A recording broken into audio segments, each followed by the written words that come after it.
સુરત સિટીની અંદર no drugs in Surat city અભિયાનના અંતર્ગત માનનીય પોલીસ કમિશનર દ્વારા એક ડ્રાઈવ ચલાવવામાં આવે છે, જેના અનુસંધાને એસઓજી દ્વારા એક રેડ કરવામાં આવી હતી.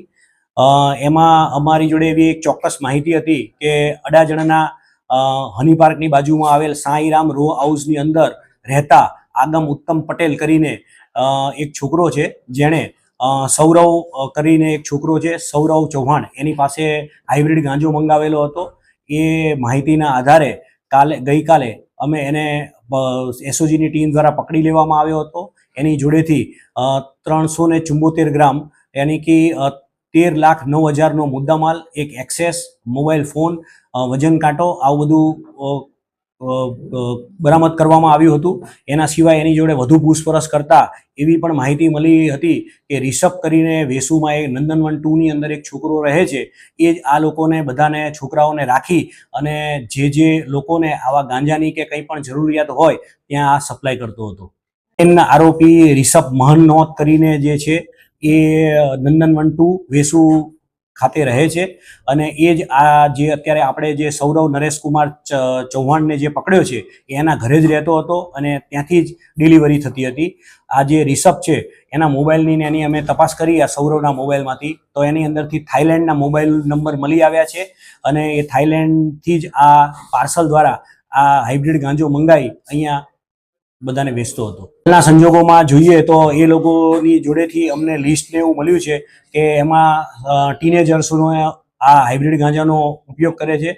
અમારા સુરત શહેર અને માનનીય પોલીસ કમિશનર સાહેબ દ્વારા પણ એક દરેક પેરેન્ટ્સને, વાલીને નમ્ર અરજ છે કે તમારા છોકરા રાતે ક્યાં જાય છે એનું પૂરેપૂરું ધ્યાન રાખો અને આ હાઇબ્રિડ ગાંજો જે છોકરાઓ કે છોકરીઓ કન્ઝ્યુમ કરે છે એમના કપડાની અંદર આ ગાંજાની વાસ બેસી જતી હોય છે.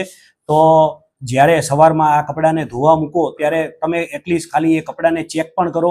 જો એવી વાસ કે એવું જણાઈ આવતું હોય તો તાત્કાલિક તમારે સુરત પોલીસને જાણ કરો. અમે એમની ઉપર કોઈ કાર્યવાહી નથી કરવાના, પણ એમને અહીંયા અમે એક રિહેબ સેન્ટર બનાવ્યું છે. એ રિહેબ સેન્ટરની અંદર એમની જોડે કાઉન્સલિંગ કરી અને આમાંથી કેવી રીતે બહાર નીકળે છે એનો પૂરેપૂરો અમે રસ્તો ગોતી આપીશું. સર, લિસ્ટમાં કેટલા ટીનેજર છે અને કઈ રીતે લેતા હતા? ડેલી લેતા હતા, વીકલી કે મંથલી, કોઈ પેકેજ તરીકે આપતા હતા લોકો?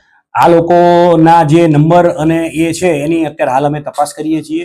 હવે કેવી રીતે લેતા હતા એ આગળ તપાસ કરીશું, એનાથી આપણને ખબર પડશે. સર, જે મેઇન એક્યુઝ છે એની અંદર કેટલા લોકો આવી રીતે ડિલિવરી કરતા? અત્યારે જે મેઇન એક્યુઝ રિષભ મહનોત કરીને છે એનો જ આ માણસ છે, સૌરવ કરીને, સૌરવ ચૌહાણ, એ એના જ ઘરની અંદર રહેતો હતો અને એ રાજસ્થાનના ઝાલોર ગામનો છે અને ત્યાંથી જે ડિલિવરી કરાવડાવતો હતો. સર, રિષભની પ્રોફાઇલ શું કરે છે? કેટલા રિષભ નટવરલાલ મહનોત જે છે એ વેસુની અંદર નંદનવન 2 સોસાયટીની અંદર રહે છે.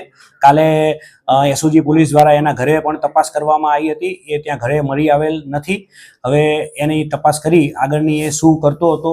આમ એના ફાધરને એનું પૂછ્યું તો એ લોકોનું એવું કહેવાનું થાય છે કે કાપડનો વેપાર કરે છે.